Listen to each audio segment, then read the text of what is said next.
உங்களால் தான் ஆண்டவர் ராஜ்யம் கட்டப்படும். உங்களுடைய ஜெபத்திற்கு பெரிய வேல்யூ இருக்கிறது. இன்றைக்கு இவ்வளோ பெரிய எழுப்புதல் நம்முடைய தேசத்திற்கு வருகிறதற்கு காரணமே பின்பாக இருந்து சிஸ்டர்ஸ் ஜெபம் பண்ண ஜெபம்தான். ஆண்கள் கூட அவ்வளோ ஜெபம் பண்ண மாட்டாங்க, பெண்கள் ஜெபம் பண்ணுவாங்க.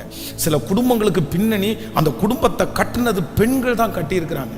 ஒரு பெண் ஒருவேளை வெளி பிரகாரமாக யாருக்கு முன்னாடியும் தெரியாவிட்டாலும் ஒரு பெண்ணோட ரோல் அப்படின்றது பெரிய ரோல், அது பெரிய ரோல்.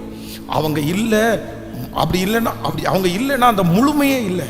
அவங்க இல்லைன்னா குடும்பத்தில் முழுமை இல்லை, அவங்க இல்லைன்னா உலகத்தில் முழுமை இல்லை. நீங்கள் இல்லைன்னா இந்த உலகத்தில் எந்த முழுமையுமே இருக்காது. அதனால் ஒன்று, உங்கள் இளம் வயதின் பக்தியை கர்த்தர் பார்க்கிறார். இப்போ நான் விடுவேன், நான் இப்போ தூக்கி போடுவேன்.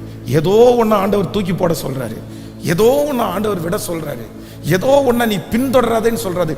ஏன் அப்படின்னு சொன்னால், இது உனக்கு ஒரு பெரிய விளைவை உண்டு பண்ணும், இது உனக்கு பெரிய கஷ்டத்தை உண்டு பண்ணும். நீ அவமானப்பட்டுருவ, நீ வெட்கப்பட்டுருவ, நீ விழுந்துருவ, நீ கூனி குறுகி நின்றுவ.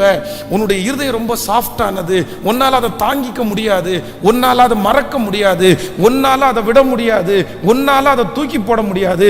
நாளைக்கு நீ அவமானப்பட்டு நின்றக்கூடாதுன்றதுக்காக ஆண்டவர் இன்றைக்கு என்ன அனுப்பி உங்கள்கிட்ட பேசிட்டு இருக்கிறாருன்னு நீங்க நினைக்க